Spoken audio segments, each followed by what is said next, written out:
Cultura Geral. Apoio Cultural. Faculdades Milton Campos. Venha ser referência. Estude com quem já é. Instituto Santa Terezinha. Ensinando com qualidade. Mais de 40 anos de experiência em ensino fundamental.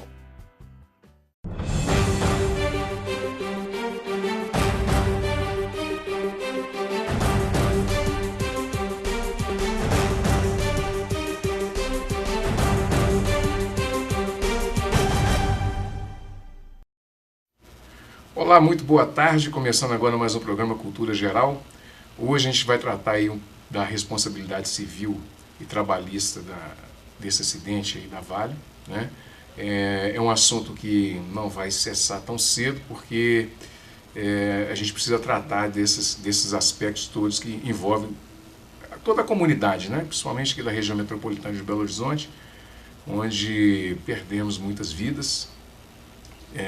Muitas famílias foram afetadas e a gente tem que discutir sobre as responsabilidades de cada ente, né, de cada pessoa jurídica, né, que está envolvida nesse acidente, nessa tragédia na realidade que foi esse acidente aí de Brumadinho. Sejam todos bem-vindos ao programa Cultura Geral. É um prazer sempre fazer o programa Cultura Geral nas tardes aqui, de segunda a quinta-feira, ao vivo.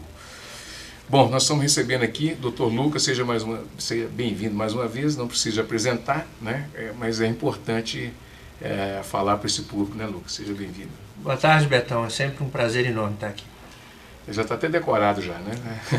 Bruna, seja muito bem-vinda mais uma vez, já é de casa também, está falando nos bastidores, está um pouquinho nervosa, depois de 5, 10 vezes já veio no programa, já apareceu mais do que eu, não precisa ficar nervosa não. Boa tarde, Betão. Boa tarde aos seus telespectadores. É um prazer estar aqui com vocês. Bruno, vamos começar esse bate-papo. Assim, o que a gente pode entender de responsabilidade civil da Vale nesse acidente?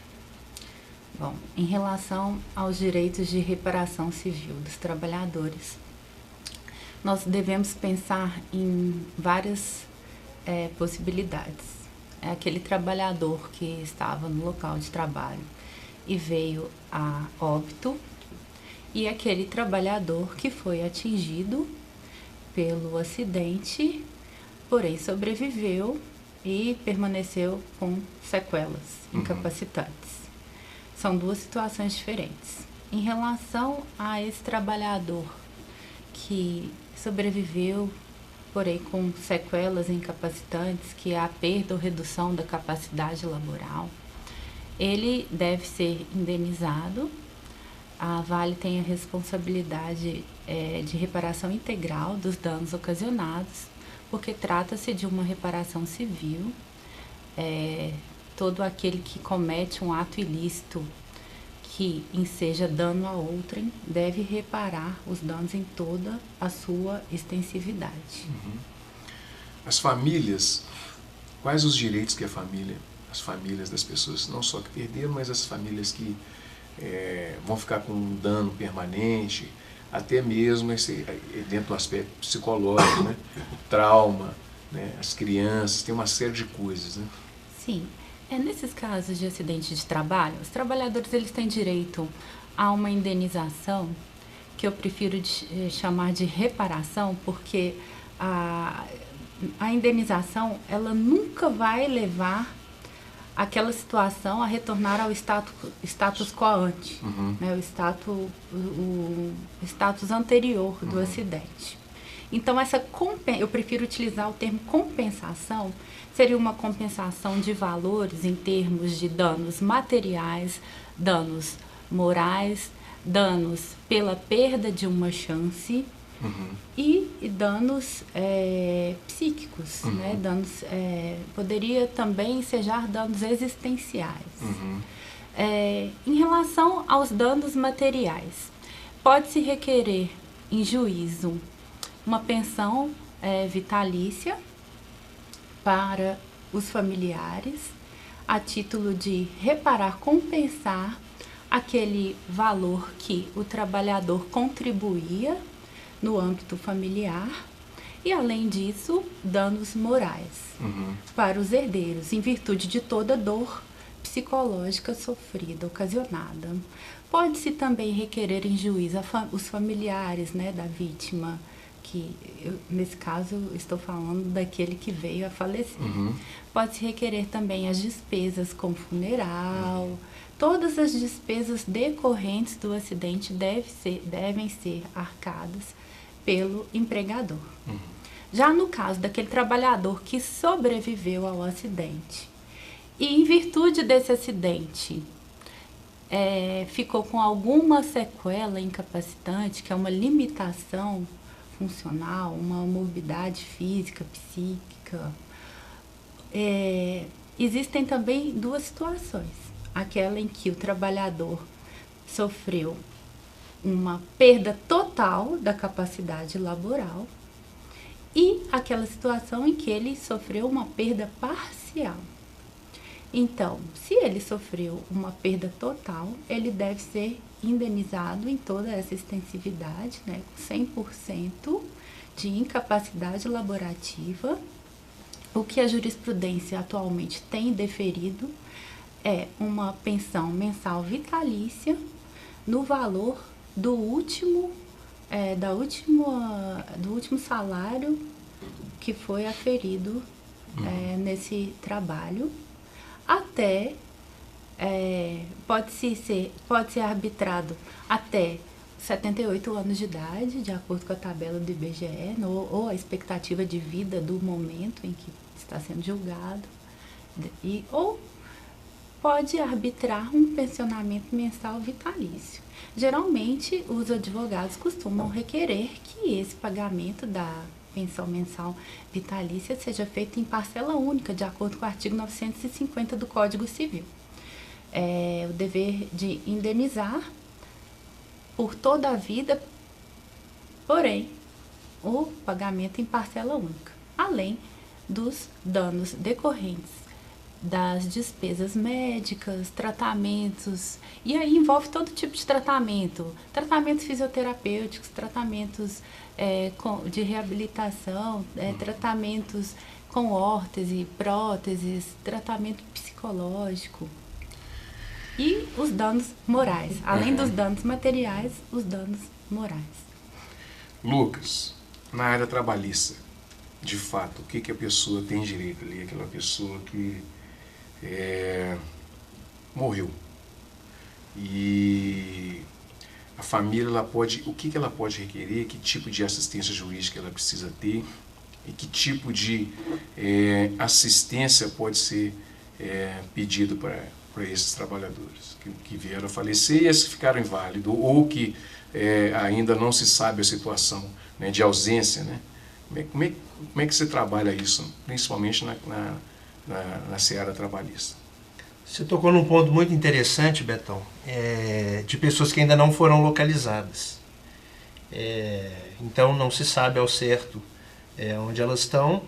O Código Civil traz a hipótese de ausência, mas em casos de tragédia, em que a vítima estava sujeita a risco e é de se esperar que ela tenha vindo a óbito, a própria legislação civil já traz a presunção de morte, mesmo sem a fase da ausência. Então, essas pessoas desde já podem entrar na justiça pleiteando o que a colega aqui acabou de dar uma aula, né? Em caso da família, a pensão vitalícia. Em caso de lesões corporais e perda parcial ou perda permanente de capacidade laborativa, inclusive dependendo do tipo de situação, pode ocorrer da pessoa por um tempo ficar inapta ao trabalho e depois voltar a adquirir a capacidade laborativa. Então, inclusive nesse período ela não poderia ser demitida, ela ficaria no período de estabilidade e depois ela retornaria aos serviços. Em relação a todos esses danos causados, a gente tem que sempre bater na tecla aqui da ampla reparação dos danos causados, tanto na esfera moral quanto na esfera material. Inclusive o núcleo familiar pode ser o mais prejudicado, se eventualmente houver o óbito, né, do empregado, e ensejar realmente, além dos benefícios previdenciários, a pensão vitalícia para esse núcleo familiar.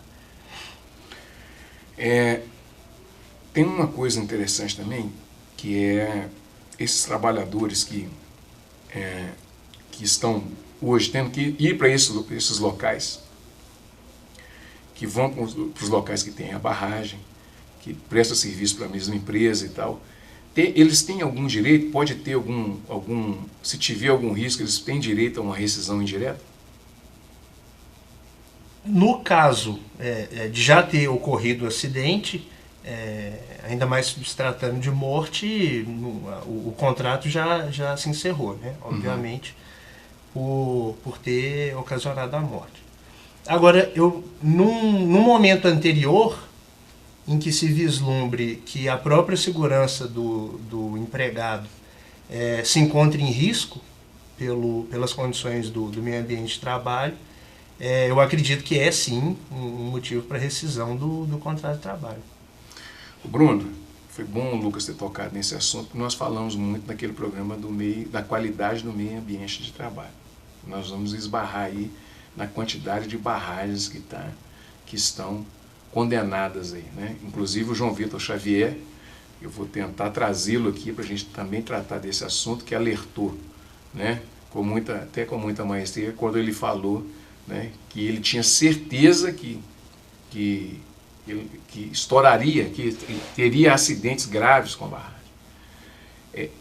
Como trabalhar eu tenho que voltar a fazer essa pergunta de novo para você. Como que a gente trabalha essa condição da melhor qualidade do meio ambiente de trabalho, principalmente aqui no Brasil? Sim, eu já estive aqui em um programa anterior falando a respeito desse assunto, e uma das questões que nós frisamos bastante foi os princípios que regem o meio ambiente de trabalho, que são os princípios da precaução e prevenção. O empregador, ele tem o dever, a responsabilidade de zelar pela segurança e saúde dos trabalhadores. Segurança, saúde e rigidez física do meio ambiente de trabalho. É dever do empregador. Então, se o empregado se sente lesado nessa situação e verifica que o seu meio ambiente de trabalho ocasiona algum risco à sua integridade física, ele deve imediatamente comunicar aos órgãos responsáveis. E existe na doutrina, inclusive, uma teoria que vem ganhando força, que é da greve ambiental. O trabalhador individual, ele pode fazer a greve? É um questionamento que os doutrinadores e os estudiosos do direito do trabalho têm feito. Porque a greve, ela deve ser, a princípio, em virtude de um dano coletivo. Só que quando se trata de saúde e integridade física do trabalhador, nós estamos falando de um direito fundamental. Então, se os trabalhadores observarem que aquele meio ambiente de trabalho representa algum risco à sua saúde, integridade física, ele deve imediatamente comunicar ao sindicato, comunicar ao Ministério, o extinto, né? Extinto Ministério do Trabalho, aí um outro problema, uma outra polêmica, né? No caso seria o extinto Ministério do Trabalho e Emprego, Ministério Público do Trabalho, lavrar um boletim de ocorrência, porque aquele risco pode ocasionar a morte de um trabalhador ou de vários trabalhadores, o que é um crime, né? É um risco à vida, é um homicídio que aconteceu, né? Um homicídio. Nesse caso, os trabalhadores, eles devem ficar muito atentos, apesar que a responsabilidade, de acordo com a própria Lei 8.2.13, é do empregador, em zelar pela saúde e segurança dos seus trabalhadores. Ô Lucas, me veio esse questionamento de novo, que é assim, esse pessoal que trabalha nessa mina e que continua prestando serviço em algum lugar perto disso, ele pode pedir a rescisão indireta? Essa era uma pergunta direta. Ele pode pedir rescisão indireta, tendo em vista esse acidente, se tiver próximo disso aí? A rescisão indireta, para ela ocorrer, tem que se comprovar fatos graves o bastante para ensejar esse direito. A falta grave o bastante do empregador para se ensejar esse direito. Ocorreu o dano, ocorreu o rompimento da barragem. Hoje em dia, não sei ao certo qual que é a situação, se tem estabilidade, se não tem, mas ao meu ver hoje em dia não sei dizer se há um risco iminente ou não há um risco iminente de pessoas continuarem trabalhando ali na região.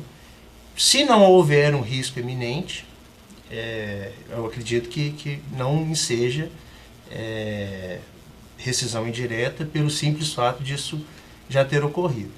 Isso eu estou falando se, obviamente, a pessoa não tiver sofrido o dano, algum dano físico decorrente do rompimento da barragem.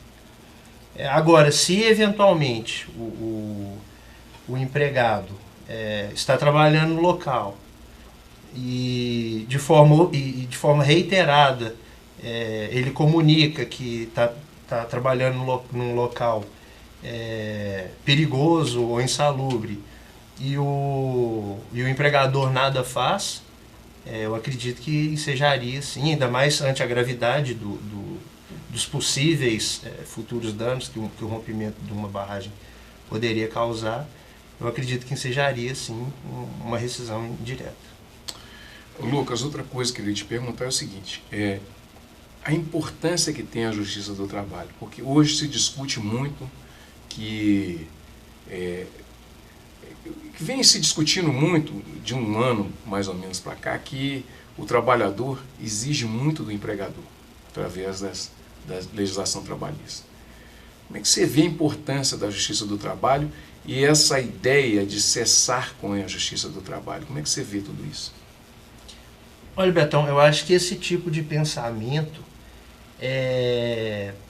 vem de pessoas que eu acredito que não tenham muito contato com a realidade, não tenham muita sensibilidade com o dia a dia social.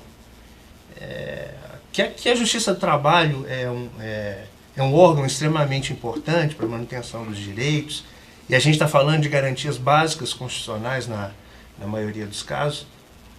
Isso, sem sombra de dúvida, isso já é discutido amplamente. Agora, é bom a gente sempre tratar do argumento antimajoritário, que é os benefícios sociais que a Justiça do Trabalho traz, não só para o empregado, mas também para o empregador, por incrível que pareça. A Justiça do Trabalho é um instrumento de pacificação social imenso. Lides trabalhistas não resolvidas dentro do seu tempo pode gerar aí um aumento de greves, um aumento da insatisfação social de maneira geral no meio ambiente de trabalho. Então, tudo isso deve ser levado em conta.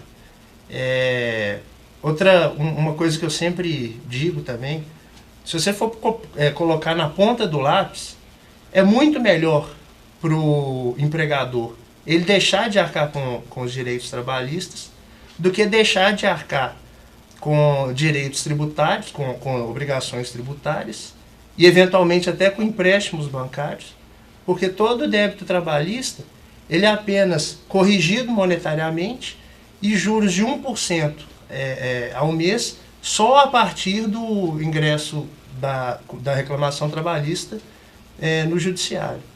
Ou seja, a própria Justiça do Trabalho é um mecanismo de auxílio ao empregador. Sem contar que há a possibilidade de realização de acordos. A Justiça do Trabalho sempre promoveu a realização de acordos, o parcelamento da dívida. Então, me parece um argumento de quem não tem muita sensibilidade com o dia a dia social.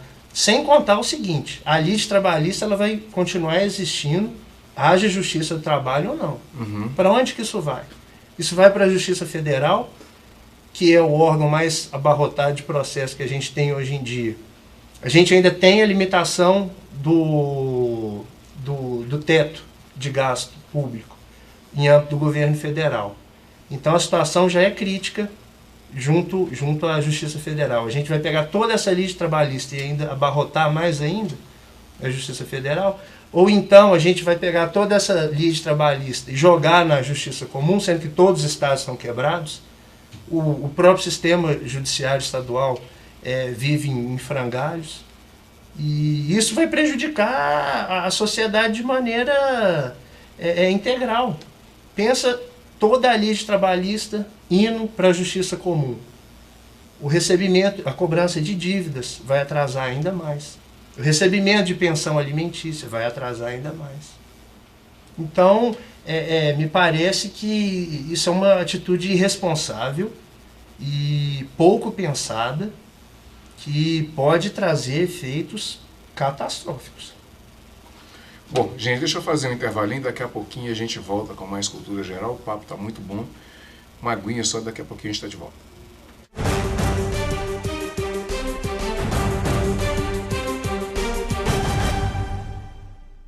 Cultura Geral. Apoio Cultural. Faculdades Milton Campos. Venha ser referência. Estude com quem já é. Instituto Santa Terezinha. Ensinando com qualidade. Mais de 40 anos de experiência em ensino fundamental.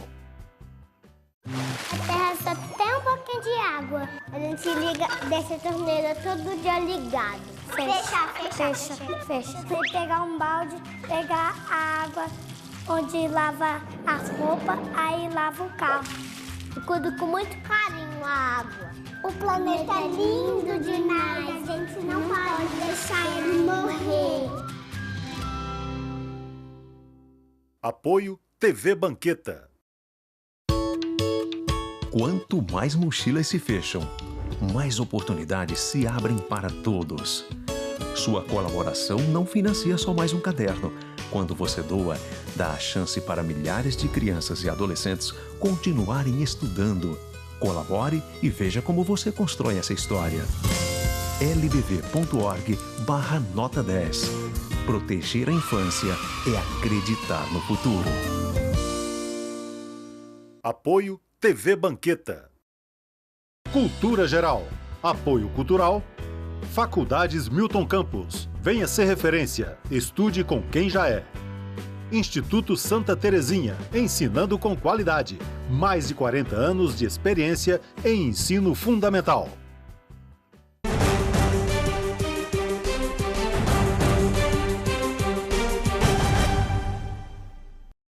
Muito bem, de volta com a Cultura Geral. A Bruna está feito, larga esse celular aí. Eu, enquanto no intervalo que eles vão conversando, eu vou respondendo todo mundo aqui que manda mensagem para mim. Bom, o Bruno, larguei o celular e vamos falar de previdenciário agora, dessa turma que vai precisar muito da Previdência, né? E a gente está vivendo esse momento também de reforma da Previdência e a gente precisa tratar de todos esses aspectos, né? Como é que fica a Previdência e o direito dessas pessoas que foram atingidas por essa catástrofe lá em Brumadinho? Sim. Em primeiro lugar, é importante lembrar que todo trabalhador doente ou acidentado, doente que a doença seja decorrente do trabalho, ou acidentado, ele tem direito a uma estabilidade que está prevista no artigo 118 da Lei 8213, que prevê que todo trabalhador, após a alta médica do INSS, ele tem a estabilidade de emprego durante 12 meses. Então, imaginemos que aquele trabalhador sofreu o acidente. Desse acidente, ele sobreviveu, porém restou uma sequela. Ele, primeiramente, vai perceber um benefício, que é o auxílio doença acidentário. Após a alta médica do INSS, ele tem ainda estabilidade de emprego de 12 meses. A empresa não pode dispensá-lo antes desses 12 meses. Ou, se dispensar, terá que indenizá-lo. Além disso, se desse acidente restar uma sequela permanente, uma incapacidade laboral, uma incapacidade funcional, uma limitação funcional permanente, que é aquela irreversível, ele tem direito a um outro benefício, que é um benefício indenizatório, que poucas pessoas sabem. Esse benefício está previsto no artigo 86 da mesma lei 8213, de 98, que é 50% do salário de benefício até a aposentadoria. Então, o que acontece? O trabalhador acidentou, sobreviveu. Desse acidente, restou uma sequela incapacitante. Após a alta médica do INSS, ele retorna ao trabalho e vai voltar a receber o seu salário. Porém, ele tem uma lesão que limita a sua capacidade laboral. Às vezes, ele não consegue mais movimentar algum membro com a mesma amplitude. Ele tem uma limitação, ele não consegue exercer a sua função primitiva da maneira que ele exercia antes do acidente. Então, esse trabalhador, ele vai ter direito a esse benefício acidentário de 50% do salário de benefício até a aposentadoria, cumulado ao salário que ele vai receber na empresa. É muito importante que fiquem atentos, não apenas os trabalhadores da Vale, mas com todos aqueles trabalhadores que são vítimas de acidente e ficam com uma sequela definitiva. Se ele, desse acidente, ele ficar completamente inválido, ele vai ter direito à aposentadoria por invalidez acidentária, que é um outro benefício previdenciário. Além desse benefício, nós temos que pensar também nos herdeiros das vítimas do acidente. Esses, por sua vez, têm o direito à pensão por morte, se forem dependentes daquele trabalhador que veio a falecer. Lucão, deixa eu te perguntar uma outra coisa. O sujeito que foi acometido por esse acidente, e ele, por hora, não tem problema nenhum. Conseguiu escapar ali, não tem problema nenhum. Mas no futuro, de 1 ano, 6 meses, 2 anos, apareça alguma doença decorrente disso. Quais os direitos que essa pessoa tem? Direitos trabalhistas, né? Essa pessoa tem. Continuam tendo os mesmos direitos. Isso pode ser demonstrado através de perícia médica, mesmo que lá na frente. E se isso gera um dano continuado, um dano que se perpetue no tempo, esse dano tem que ser indenizado de forma contínua também, da mesma forma. Agora, uma coisa mais pessoal, como é que vocês viram um acidente assim? Vocês que militam na área do direito do trabalho e também previdenciário, né? Como é que vocês viram esse acidente assim? Quando no primeiro momento assim, e foi aquele impacto assim não é possível que aconteceu de novo, né? Como é que vocês viram isso? Eu acho que foi uma catástrofe tão grande que extrapola os limites do direito do trabalho, né? Mas uma coisa que me chamou bastante atenção foi a seguinte situação: você tem uma barragem, mesmo que eventualmente se todos os laudos estivessem comprovando que a barragem é estável, não há nenhum risco, eles mantiveram um refeitório na área de escoamento do rejeito se eventualmente a barragem rompesse. Ou seja, uma coisa que não faz sentido nenhum. Qualquer pessoa com o mínimo de bom senso deveria pensar, né? Sem sombra de dúvida, é um ambiente de risco, mesmo estando tudo ok. Vamos tirar o refeitório daqui, porque se eventualmente acontecer alguma coisa, vai morrer muita gente? Vai.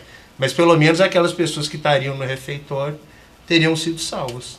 Então, é uma coisa que comove, né? E que simples medidas poderiam ter evitado um número muito grande de mortes.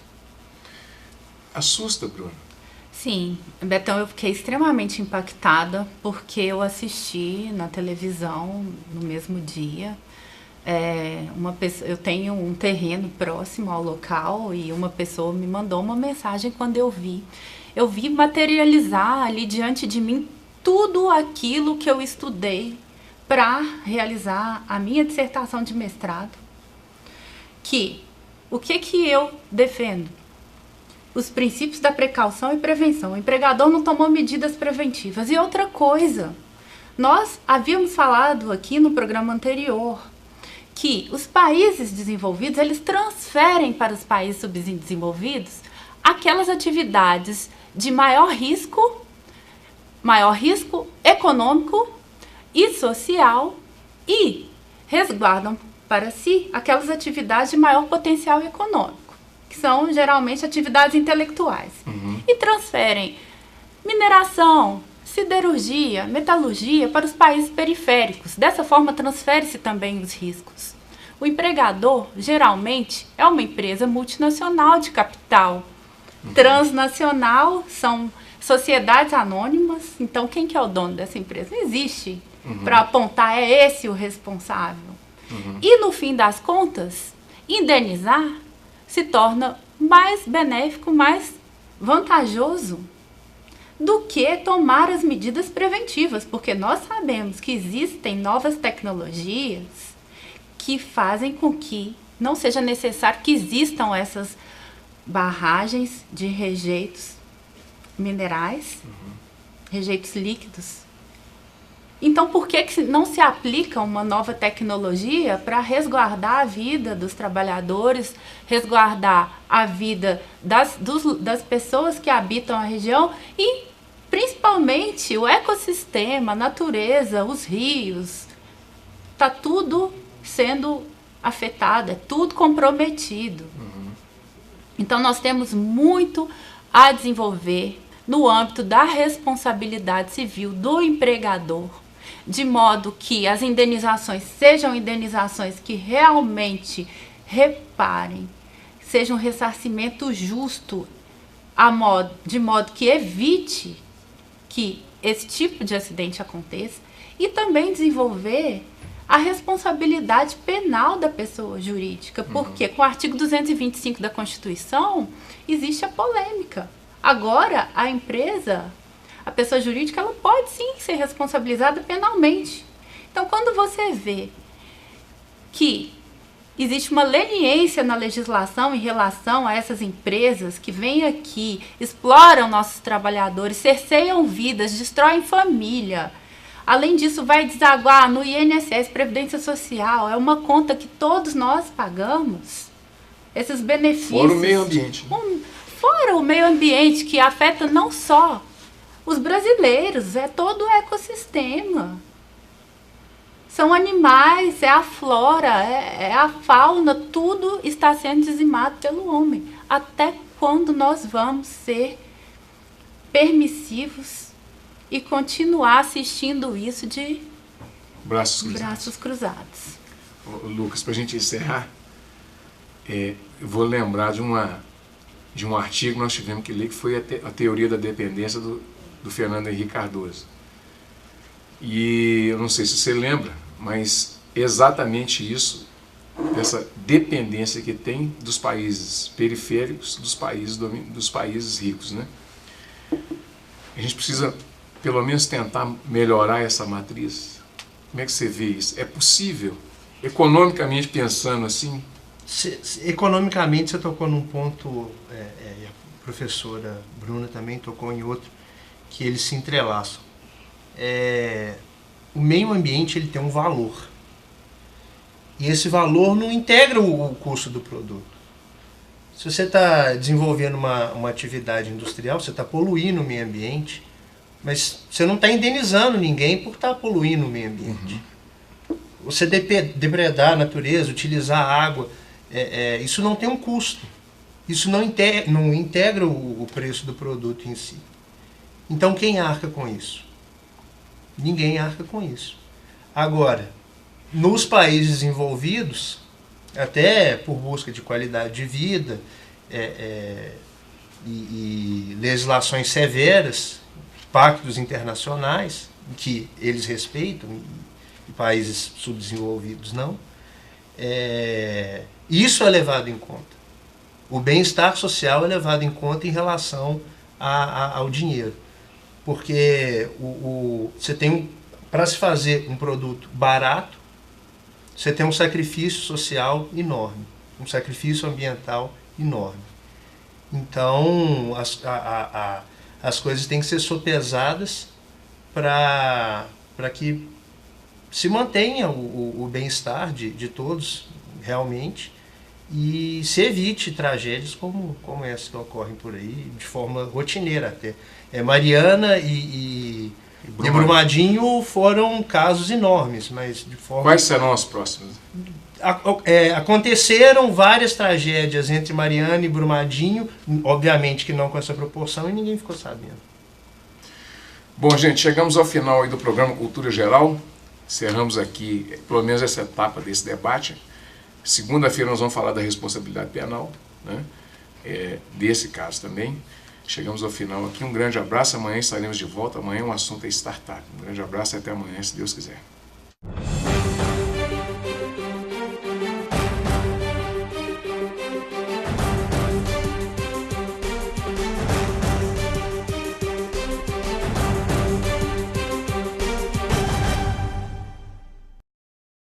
Cultura Geral. Apoio Cultural. Faculdades Milton Campos. Venha ser referência. Estude com quem já é. Instituto Santa Terezinha. Ensinando com qualidade. Mais de 40 anos de experiência em ensino fundamental.